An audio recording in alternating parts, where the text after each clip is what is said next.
मैं खुशी के आंसू है और कुछ नहीं। और मुल्कों के लोग थे जिनके साथ हमें सामना करना पड़ा और वो लोग हमें जाने नहीं दे रहे थे, बहुत रास्ता ब्लॉक कर रहे थे, बहुत बुरी हालत थी वहाँ पे। शेल्टर वगैरह वहाँ पे, टेंट कुछ भी नहीं था, खाने पीने का इंतजाम वहाँ रोमानिया के लोगों ने किया था। तो हमने बस पे बहुत सारे इंडियन फ्लैग्स अलग अलग विंडोज पे लगाए थे एंड उसकी वजह से हमारी बहुत हेल्प हुई, किसी ने हमें रोका नहीं।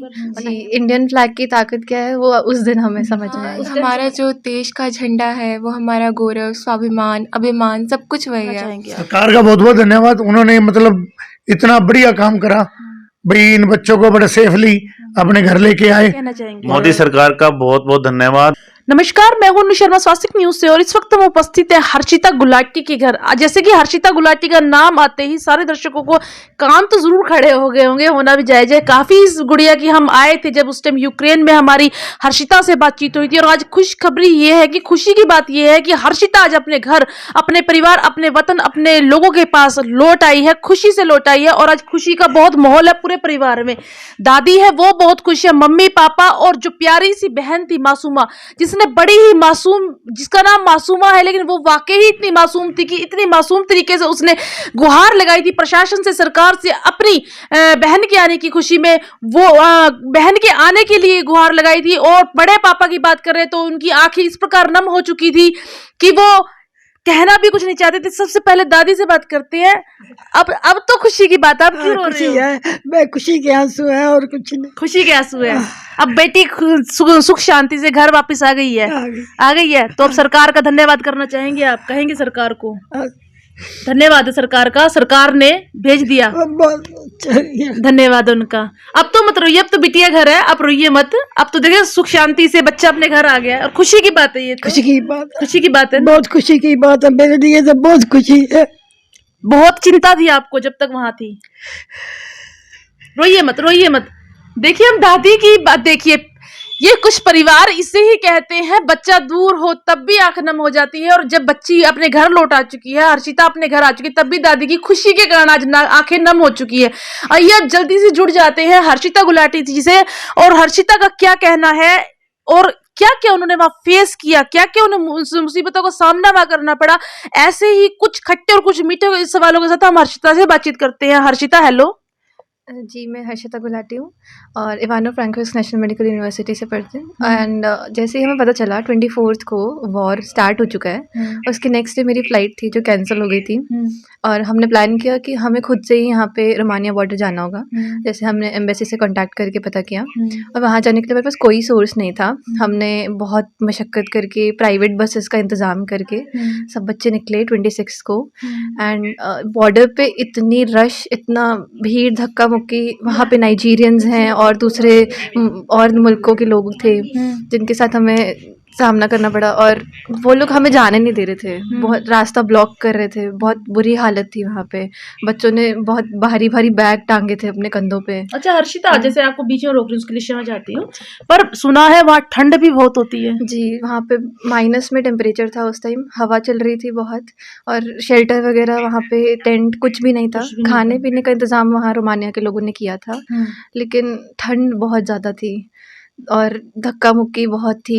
लोग थके हुए हैं, 2-2 3-3 दिन से बॉर्डर पे बच्चे अटके थे और घर जाने नहीं मिल रहा था। हर्षिता, एक यूक्रेन से आपके बड़े पापा ने वीडियो भेजी थी, बड़ी ही दुख भरी वीडियो थी, अगर देखे तो रोंगटे खड़े हो जाते हैं। उसमें लड़कियों के ऊपर कुछ या रशियन सेना थी या फिर यूक्रेन की थी, ये हमें ज्ञात नहीं है, वो आप हमें बताएं कि क्या मतलब मारपीट क्यों की जा रही थी बच्चियों के साथ वहाँ पे कुछ? जी, एक्चुअली वो मेनली पोलैंड बॉर्डर पे था। रोमानिया बॉर्डर पे जो आपस में ही बच्चे झगड़ रहे थे और लाइन्स नहीं लगा रहे थे, तो इसके लिए पुलिस ऑफिसर्स और सोल्जर्स वो सब गुस्सा हो रहे थे क्योंकि डिसिप्लिन नहीं है। तो इसके लिए उनसे सख्ती की जा रही थी, एयर फायर भी किया गया बच्चों को डराने के लिए कि लाइन्स बनाई जाए। तो काफ़ी सहमे हुए थे सब लोग और बहुत डर का माहौल था वहाँ पे। जी। तो यूक्रेन की जो सेना थी उनको, उनकी तरफ से आपको कुछ हेल्प मिली या फिर अपनी, या फिर रशियन सेना ने? अच्छा, हमने एक बात और सुनी है कि रशियन सेना ने बोला था कोई भी अगर इंडियन बच्चा अपने पास फ्लैग रखता है इंडिया का तो उस पर कोई वार नहीं किया जाएगा, उसे कुछ भी मतलब कोई नुकसान नहीं पहुंचाएगा। ये बात बिल्कुल सच थी? जी, बिल्कुल सच है। हम भी बस में आए तो हमने बस पे बहुत सारे इंडियन फ्लैग्स अलग अलग विंडोज़ पे लगाए थे एंड उसकी वजह से हमारी बहुत हेल्प हुई, हुई, किसी ने हमें रोका नहीं और ना ही हमारी चेकिंग ज़्यादा की गई और हमें जाने दिया गया बॉर्डर पार। अच्छा हर्षिता, ये भी सुना जाता है कि जो इंडियन फ्लैग्स हैं वो अदर कंट्री के जो स्टूडेंट थे उन्होंने भी उसका इस्तेमाल किया है अपने आप को बचाने के लिए। जी, हमारे फ्लैग ने बहुत सारे लोगों की हेल्प की है। लोग हमारा फ्लैग लगा के पार निकल रहे हैं, अच्छा, तो उनको हेल्प किया जा रहा है आगे जाने के लिए। वैसे तो देखिए फ्लैग हमारे देश का झंडा है, हमारा अभिमान है, स्वाभिमान है, पर इसके बाद तो हमें और भी गर्व हो जाता है अपने इस झंडे के ऊपर। जी, इंडियन फ्लैग की ताकत क्या है वो उस दिन हमें समझ में आई। उस टाइम समझ में आया आपको। तो आप जिस टाइम आपको पता चला कि हमला शुरू हो चुका है, ऐसा कोई आपके साथ हादसा हुआ कि आप बाहर हो और कहीं बम गिरा हो और उस टाइम बहुत डर गए हो, ऐसी कोई सिचुएशन आपके सामने आई हो? जी, मैं एटीएम गई थी पैसे निकालने के लिए, जैसे हमें पता चला कि वॉर स्टार्ट हो चुका है। जी। उस टाइम पे एक एक्सप्लोजन हुआ, 2-3 बार हमें ये आवाज़ सुनाई दी और उसके बाद जैसे हम लौट रहे थे तो पूरा शहर धुआं-धुआं था, एकदम काला धुआं वहाँ पे छाया हुआ था और हम बहुत डर गए थे। हर तरफ सायरन बज रहे हैं, लोग भाग रहे हैं। उस टाइम पे वो वेयर हाउस पे इवानो फ्रैंकोविस्क के बॉम्ब गिराया गया था और हम बाहर थे, हमें नहीं पता था कि रूल्स क्या है, कैसे जाना है। हम बस फटाफट अपने घर भाग रहे थे। घर भाग रहे थे, मतलब उस टाइम तो भगदड़ मच जाती होगी जब कोई बम वगैरह गिरता होगा। जी, उस टाइम पे सब लोग बंकर्स की तरफ जा रहे थे और हमें उस टाइम पे बंकर्स के बारे में कोई इन्फॉर्मेशन नहीं थी। तो हर्षिता, जैसे आपकी हमारी उस टाइम भी बात हुई थी वीडियो कॉलिंग पे, आपने कहा था कि खाने पीने की आपको ऐसी कोई दिक्कत का सामना नहीं करना पड़ा था। जी, पहले प्रेडिक्ट हो गया था कि वॉर हो सकती है, तो उसके लिए कुछ तैयारी हमने अपनी तरफ से की थी कि हम थोड़ा बहुत सामान अपने लिए रख लें। तो हमने कुछ चीज़ें संभाल ली थी राशन वगैरह की, ताकि हमें कुछ दिनों तक एटलीस्ट सहना ना पड़े ये सब। जी। तो हर्षिता, आपको कितने साल हो गए यूक्रेन में, मतलब एमबीबीएस की पढ़ाई करते हुए? जी, मेरा अभी 3rd ईयर चालू था, 2nd सेमेस्टर, और अभी 2019 में मैं वहाँ गई थी एमबीबीएस के लिए। जी। और अभी कितना समय और बाकी है आपकी स्टडी पूरी होने में? अभी ऑलमोस्ट 2 to 3 इयर्स बाकी है। जी। जिस तरह से अभी एक डर के माहौल से आप वापस आई हैं और जैसे माहौल अब शांत हो जाता है और आप जाएंगी, तो कहीं ना कहीं फिर से डर का माहौल कुछ रहेगा मन में आपके? डर? जी, वो पीरियड बहुत ट्रॉमेटिक था, उसे निकालना दिमाग से बहुत मुश्किल है। फिर भी हम अपने वतन में वापस आ गए। वो लोग वहाँ जो देख रहे हैं उनके लिए तो भूलना और मुश्किल है। तो वहाँ जाने के बाद डेफिनेटली चेंजेस दिखाई देंगे हमें। तो उनके साथ कोप अप करना बहुत डिफ़िकल्ट है। तो वहाँ के लोगों का व्यवहार कैसा होता है इंडियन के प्रति? जी, अलग-अलग तरीके के लोग हैं। कुछ लोग दूसरे मुल्कों के लोगों के लिए स्वीट है, बहुत अच्छे से रहते हैं और कुछ लोगों को लगता है कि ये हमारे यहाँ के नहीं हैं, तो हम इनकी मदद नहीं करेंगे। तो ऐसे लोगों भी अलग-अलग जी। तरह के लोग हैं, कुछ करते हैं, कुछ नहीं करते जी। हैं।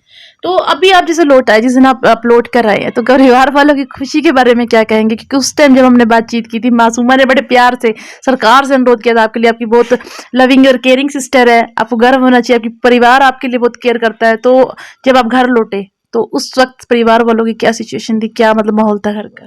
जी, मेरे घर वाले बहुत खुश थे। सब लोग बहुत इमोशनल हो गए थे मैं जैसे ही घर पहुँची, और लोग 3 दिन से सोए नहीं थे। हर रोज़ बस न्यूज़ देख रहे हैं कितने देर तक। और जैसे मैं आई थी सब लोग बहुत राहत में थे और बहुत ऐसा दुख में भी थे थोड़े कि इतना कुछ चीज़ों का सामना करना पड़ा। जी। तो अभी मैंने सुना है कि जो आपके पड़ोस के 3-4 बच्चे हो रहे हैं वो अभी तक नहीं आए हैं। जी, अभी तक भी उनको ढूँढा जा रहा है फ़िलहाल। जी, उनसे कॉन्टैक्ट बनाया जा रहा है। वो लोग खार्किव में फँसे थे, तो वहाँ से आना काफ़ी मुश्किल काम है, क्योंकि उस टाइम उस तरफ ही बॉम्ब जो है ज़्यादा गिराए जा रहे हैं। खार्किव में? जी। तो कहीं ना कहीं माता पिता की टेंशन तो बहुत ज़्यादा बढ़ गई है जिनके बच्चे खार्किव में हैं।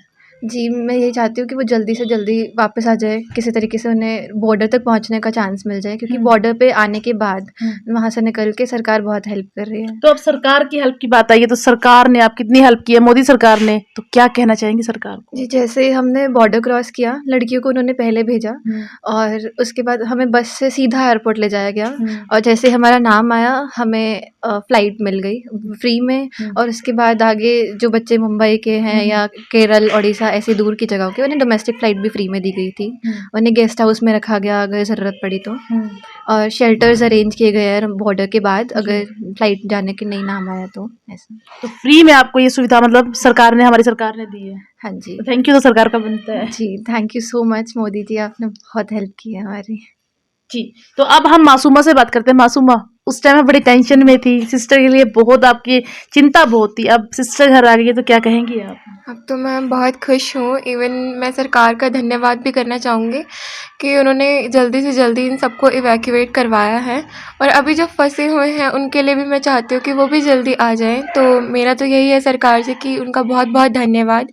ऐसे ही वो बच्चों के लिए काम करते रहें और ऐसे ही उनको ब्लेसिंग्स मिलती रहेंगी। तो आपकी तरफ से बहुत सारी ब्लेसिंग है मोदी जी को, हाँ जी।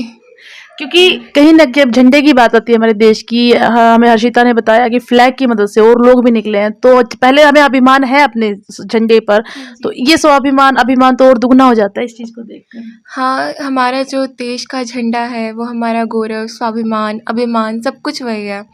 तो ये दिखाता है कि अगर आप इंडियन हैं तो आप बहुत कुछ कर सकते हैं। भारतीय की पावर आप कभी कम समझने की वो कोशिश ना करें, क्योंकि उनमें बहुत ताकत होती है। तो अभी जब घर पे आई हर्षिता, सबसे पहले आप गले लगे या मम्मी पापा लगे? पहले सबसे पहले मैं गई थी आप गए तो थे। मैं ही मिली थी इससे, एंड इवन इससे मिलके मुझे लगा कि हाँ अब मेरे दिल को सुकून है कि हाँ अब है, आ चुकी है, ये मेरे पास है, तो अब मुझे डरने की ज़रूरत नहीं है। तो अब आप हैप्पी हो, खुश हो? बहुत अच्छा, खुश हूँ। जब अगर दोबारा देखिए स्टडी तो पूरी करनी पड़ेगी हर्षिता को, अगर वो दोबारा फिर से जाती है तो फिर से आपके मन में कुछ डर रहेगा या फिर खुशी खुशी आप भेजेंगी? अभी तो रहेगा, जैसे कि वॉर को लेके अभी तो है दिमाग पे कि भाई हो सकता है कुछ भी, बट जैसे सरकार के इंटरव्यूज़ में कुछ लोग इंटरव्यूज़ दे रहे थे कि इन बच्चों के लिए इंडिया में ही जगह बनाई जाए, जैसे, तो अगर सरकार वो भी करती है तो हमारे लिए बहुत अच्छा होगा। तो इसके मतलब लिए भी कितनी मैं दूर भेजने की जरूरत ही नहीं है। वही सरकार को इसके लिए धन्यवाद दूंगी कि अगर वो ऐसा कर दे तो बहुत सही रहेगा, ताकि आगे बच्चों को खतरे में जाने की ज़रूरत ही ना अपना पड़े। देश ही ना छोड़ना पड़े। वही। तो हर्षिता, आप कोई ऐसी घटना आपको याद हो जिससे आपका दिल आज भी सोते हो या फिर हिल जाता है, कोई ऐसी घटना आपको भी याद आ रही हो? जी, जब हम बॉर्डर पे थे और मैं क्रॉस करने वाली थी, उस टाइम पे मुझे बहुत धक्के आ रहे थे पीछे से, और पुलिस जो है वो आगे से बहुत कम स्पेस दे रही थी जाने के लिए, और उस टाइम पे मैं दरवाजे में फंस गई थी और गिर गए थे, बहुत चोट लगी थी और बहुत बुरी हालत थी, मैं रो रही थी उस टाइम पे।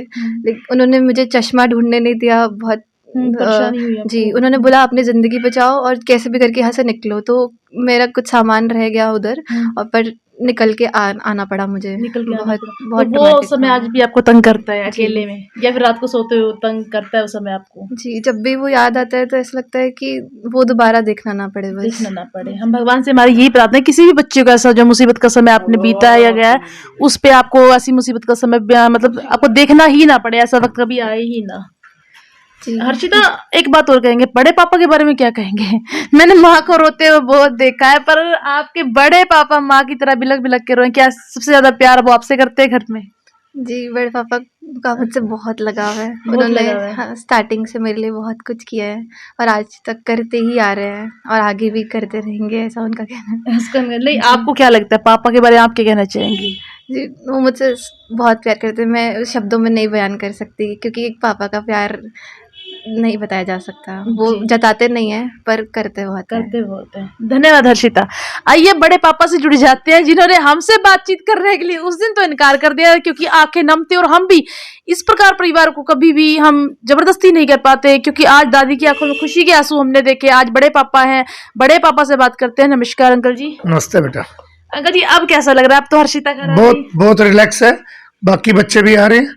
अभी 2 बच्चे दिल्ली से चले हैं, सतीश चहल के, जी जी जी जी वो 2 घंटे में यहाँ पहुंच जाएंगे। जी। बाकी बच्चे जो मेरे पास उनका अपडेट है, वो खारकीव से 12 या 15 किलोमीटर दूर फंसे हुए हैं, उनके लिए बस का इंतजाम हो रहा है, वो भी बॉर्डर पे पहुंच जाएंगे 1-2 दिन में। वो भी परमात्मा सुख रखे, वो अपने घर आ तो जाएंगे। अंकल जी, सरकार ने आपकी गुहार सुनी, मासूमा की सुनी, और माता पिता की सुन रहे, तो सरकार को क्या कहना, धन्यवाद क्या करना चाहेंगे आप? सरकार का बहुत बहुत धन्यवाद। उन्होंने मतलब इतना बढ़िया काम करा, भाई इन बच्चों को बड़े सेफली अपने घर लेके आए, और इनका हर तरह से वहाँ इमदाद की ख्याल रखा, खाने पीने का भी। बहुत बहुत धन्यवाद सरकार का। जी, तो अब तो आप खुश है ना? मैं तो हमेशा ही खुश था। देखो, बच्चा है, बच्चे करके जिससे लगाओ हो, कोई भी हो, ये तो दोनों लड़कियां और लड़के मेरे तो सब बराबर हैं। ये बड़ी है, इससे थोड़ा ज्यादा टच है, और वो छोटी है, उससे भी ज्यादा टच है। जी धन्यवाद। पिताजी से बात करते हैं। पापा यहाँ पर मौजूद हैं क्योंकि उस दिन दुख का माहौल था तो हमारी बातचीत पापा से नहीं हो पाती। सर नमस्कार। नमस्कार जी। सर अब कितनी आपको संतुष्टि मिल रही है? हर्षिता घर आ चुकी है। ये चीज शब्दों में बयान नहीं कर सकता मैं। ये तो एक दिल की मतलब वो है कि खुशी है और मतलब एक्साइटमेंट इतनी है अंदर की मतलब वो शब्दों में नहीं आ सकती। मुझे ऐसा भी लग रहा है कि अगर पड़ोस के बच्चे अगर सारे इकट्ठे आ जाते तो आप सेलिब्रेशन भी जरूर करते। बिल्कुल फिर तो बहुत ज्यादा मतलब बड़ा सेलिब्रेशन करते हैं, लेकिन अभी उनके लिए दुआएं कर रहे हैं कि वो जल्दी जल्दी घर पहुंचे और वो भी खुशी मनाए क्योंकि सारे बच्चे बराबर हैं। आपने कहीं ना कहीं बेटी की खुशी को देखा, लेकिन पड़ोस का जो दुख था उसे भी आपने कहीं ना कहीं इग्नोर नहीं किया, उसको भी साथ लेकर चल रहे हैं आप। बिल्कुल जी बिल्कुल, क्योंकि माँ बाप के लिए सभी बच्चे बराबर हैं। सभी के बच्चे घर पहुंचे सेफली, वो सबसे बड़ी बात है, यही खुशी है। असली खुशी वही है। जब भी आदमी कुछ इग्नोर कर देता है, ये पड़ोस में बच्चे हमारे ही बच्चे हैं, वो अपने हाथों से खिलाए हुए हैं, हमारे हाथों से ट्यूशन भी पढ़ाई हुई है उनको, तो दिल में रहता था अभी वो भी बच्चे आए, वो पहले आए, हमारे तो आ चुका है, वो भी जल्दी करके घर पे आए जी, इसीलिए आपने सेलिब्रेशन नहीं किया। बिल्कुल कोई दिलों में बेहद खुशी है और हाँ, बच्चों के लिए प्रार्थना है कि बिल्कुल उनके लिए दिल से दुआ है कि वो जल्दी से जल्दी घर पहुंचे और उनके भी मतलब घर में खुशी का माहौल बने। तो मोदी सरकार को क्या कहना चाहेंगे? मोदी सरकार का बहुत बहुत धन्यवाद। और एक मैसेज और भी है मोदी सरकार के लिए कि अगर वो जो बच्चे जो बाहर पढ़ने जाते हैं, इतनी मुश्किल झेलते हैं, अगर उनको इंडिया में ही उसी फीस में ही प्रोवाइड किया जाए तो बच्चे बाहर क्यों जाएंगे और हमारे जो इकोनॉमी है वो भी सुधरेगी, क्योंकि हम बाहर वाले देश की इकोनॉमी इतनी सुधार रहे हैं, हमारे से इतना मतलब पैसा कमाते हैं वो, तो वो पैसा अगर हमारे इंडिया में ही रहेगा तो मतलब कुछ और सिस्टम बनेगा जी। तो मेरी मोदी सरकार से ये दरखास्त है कि इस बारे में विचार करे और इन बच्चों को जो बाहर पढ़ने जाते हैं उनके लिए यहाँ फैसिलिटी अवेलेबल करवाए जी। धन्यवाद। जैसे $5,000 हर बच्चे की सालाना फीस जाती है, वहाँ 20 से 30,000 बच्चे बता रहे हैं जैसे, तो उसका हिसाब लगाया जाए, पैसा सारा अपने देश में रहेगा और अपना देश ग्रोथ करेगा। हम चाहते हैं भी ये जो सिस्टम है इस ढंग से बनाया जाए कि ये बच्चे यहीं पढ़ सके, इनको बाहर धक्के ना खाने पड़े और सरकार हमारी जो इकोनॉमी भी बढ़े जी। धन्यवाद। देखिए हम बातचीत करवा रहे थे हर्षिता गुलाटी के परिवार से और हर्षिता से बातचीत हुई, मासूमा से, उसके पिताजी से और बड़े पापा जी से भी बात हमारी हुई। हर्षिता ने उस वक्त में क्या क्या झेला है, एक छोटी सी बच्ची, देखिए नन्ही सी जान थी, उसने बहुत कुछ झेला है, लेकिन फिर भी हम ये कहेंगे कि हर्षिता ने बहुत ब्रेव बच्ची है जो सब कुछ सहकर भी बड़ी बहादुरी से अपने देश आई, अपने घर आई, अपनी बहन अपने परिवार के साथ वो घर लौटी है। और हमारा सरकार से ये अनुरोध है जो बच्चे भी वहां पर फंसे हो उन्हें भी जल्द से जल्द अपने माता पिता के पास भेजा जाए, और जो माता पिता ने गुहार लगाई है या फिर जो मासूमा ने भी कहा है कि अगर यही फैसिलिटीज इंडिया में इन बच्चों को मिल जाए तो कौन अपने देश अपने परिवार से इतना दूर जाना चाहेगा। ये तो एक मजबूरी होती है, कुछ करने का जोश होता है। अगर भारत सरकार इस चीज को अवेलेबल करवाती है तो ये बच्चे अपने देश से इतनी दूर ना जाते और इस खतरे में भी ना पड़ते। सरकार से हमारा यही अनुरोध है, इन बच्चियों के लिए, इन बच्चों के लिए यही जो सुविधा है जो विदेशों में वो हमारे भारत में उपलब्ध कराई जाए ताकि ये बच्चे अपने परिवार से इतनी दूर ना जाएं। स्वास्थ्य न्यूज से मैं अनुषा शर्मा, धन्यवाद। हमारी वेबसाइट पर विजिट करें और नीचे दिए गए एंड्रॉयड ऐप के आइकन पर क्लिक करें, जिससे आप एंड्रॉयड की ऐप को डाउनलोड कर सकते हैं और लेटेस्ट न्यूज़ का आनंद उठा सकते हैं।